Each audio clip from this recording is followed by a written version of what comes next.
this part of the Canon EF Lens 101 series, we're going to cover macro lenses, lenses that help make little details seem big. So what is macro photography? Macro photography is all about photographing objects that are really close to the lens. See, at the minimum focusing distance, most lenses won't let you focus on things that are just inches away from the lens. But special macro lenses, like Canon's EFS 60mm or EF 100mm, are designed to let you get really close. And they're designed to be super sharp when you do focus close. Macro photography is great for photographing small objects like flowers, insects, and jewelry. For example, if you wanted to get really close to show off the detail on a flower, a macro lens works great. Or let's say you wanted to photograph shells on the beach. Not only do macro lenses get you super close to show off all the intricate details and patterns on the shells, but they also do a great job of creating that soft, blurry background that really helps those patterns and details stand out.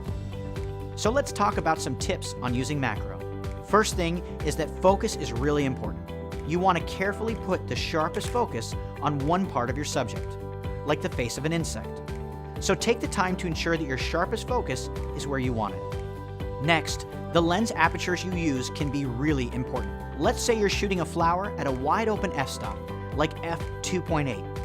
Even though you're focusing on one part of the flower, not only does the background become out of focus, but the rest of the flower itself can quickly become out of focus and blurry too.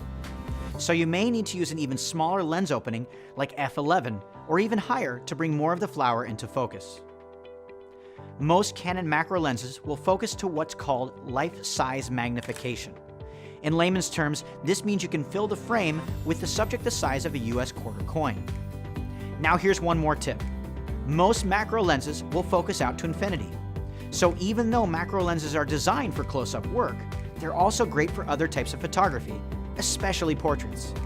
Canon's 100mm and 180mm macro lenses are favorites among some of the portrait photographers out there. As for lenses, Canon has over a half dozen different macro lenses, with different focal lengths depending on just how close you want to get to your subjects. There are even macro lenses with built-in LED illumination for lighting close-up subjects. And for those of you that want to get into macro even deeper, make sure you look at the Canon MPE 65mm, which lets you photograph a subject at up to 5 times its normal life size. At magnifications like that, you can fill the frame with a grain of rice. Next up in the series, we're going to switch gears, and we're going to go really wide with the unique perspective of a fisheye lens.